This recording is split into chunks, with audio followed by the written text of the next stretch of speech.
Last month I got to visit PAX East, a convention that celebrates gaming, creativity, and caked up Warframe statues.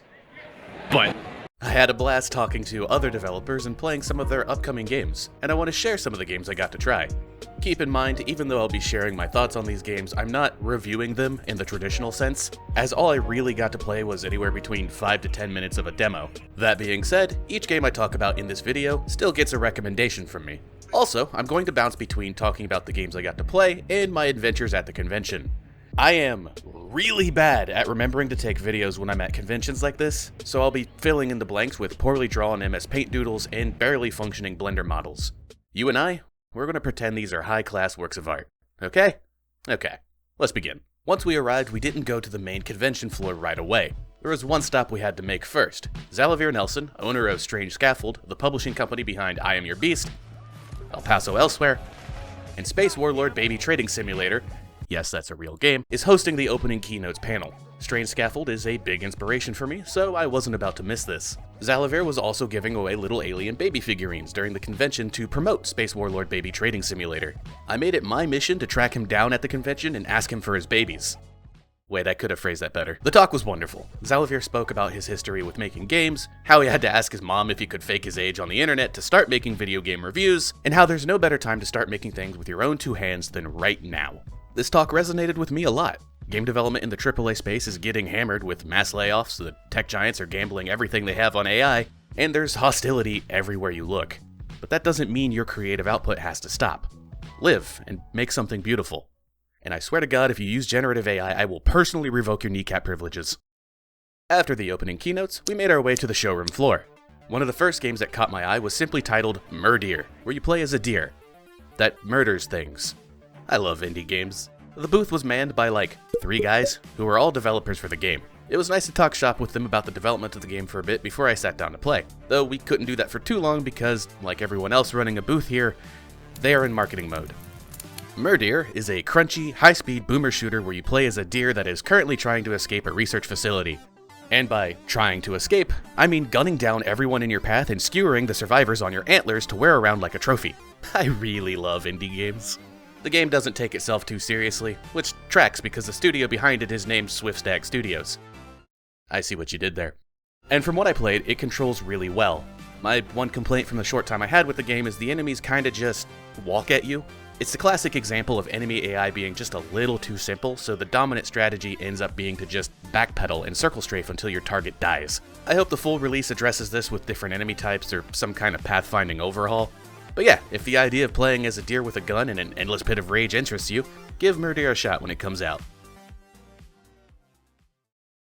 My girlfriend and I spent some time looking at the stalls selling physical items. Miscellaneous trinkets and snack booths are dotted all over the convention floor. But there was one that caught my eye. A company selling mousepads had set up shop near the entrance of the building, and I was in the market for a nice full desk mousepad. We approached the person running the booth, and he told us that each mousepad was $60. Or I could win one by competing in a tournament they were hosting. Well, now you have my attention. They went on to explain that every hour, on the hour, they hosted a small local tournament in Halo 2, specifically in the Master Chief Collection. The tournament was structured like this.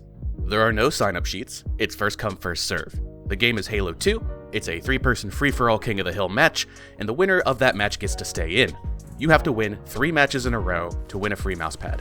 If you lose at any point, you are dropped from the tournament. There's 2 things you need to know about me. Number 1, I've never played Halo 2 in my life, let alone much of the franchise to begin with.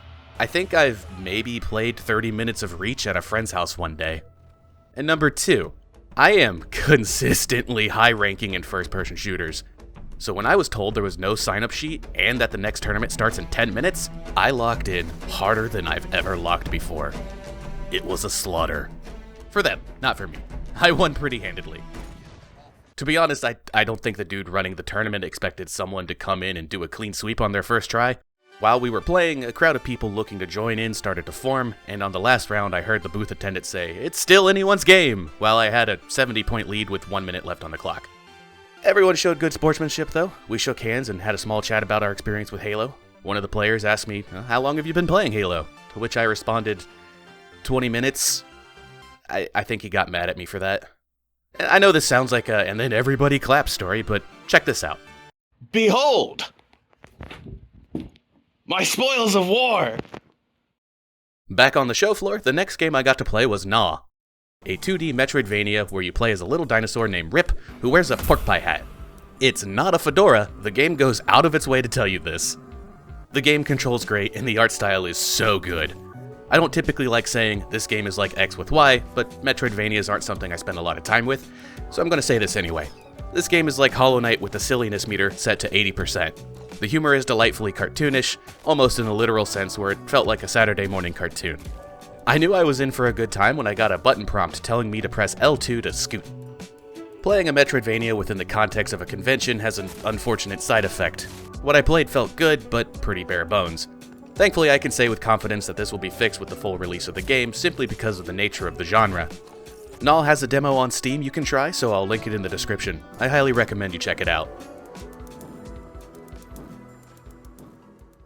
We took a break from the convention with the intention of finding a local Mexican restaurant to recharge. Luckily, there was one within walking distance. I really like wet burritos. I'm telling you this because when we sat down to look at the menu, there was no wet burritos to be found. There wasn't any burritos to be found. They didn't even have tacos. The first two things that are shown on this menu was a hamburger and a pizza. Screw it. I ordered the hamburger.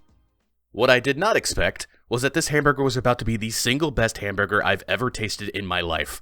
Later, when the convention was over and we were just exploring Boston, we walked past this restaurant again and they had a big sign out front that read, "You voted! Pizza is out, tacos are in."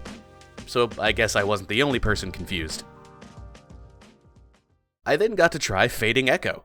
Well, I played the demo at home after PAX. I knew this game was at the convention, but I am extremely directionally challenged and couldn't find it. Your boy got lost in a sea of flashing lights, bright colors, and Warframe butts.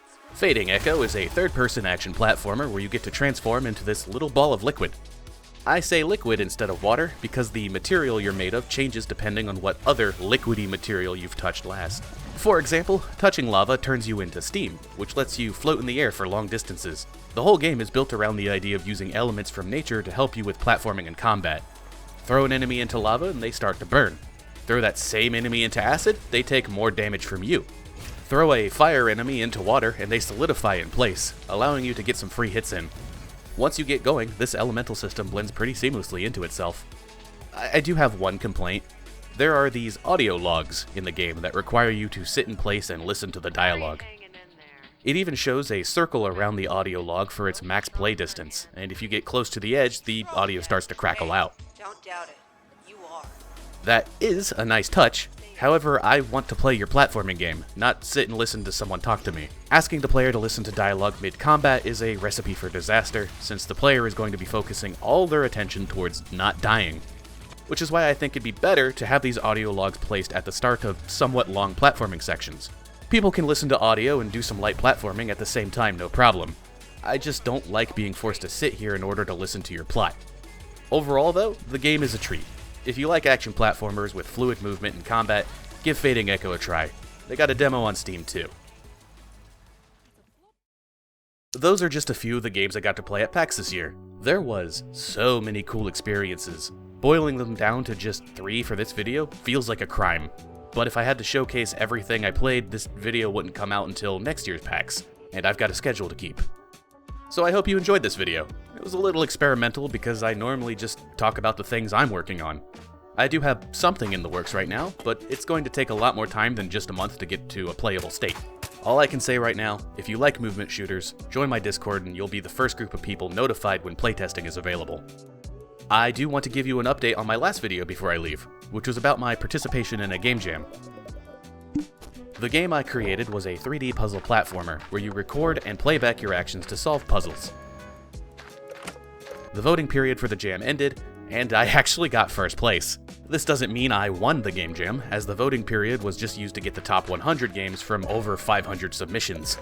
Now I'm waiting for the judges to go through the top 100 and release their scores. Here's hoping I can keep my lead.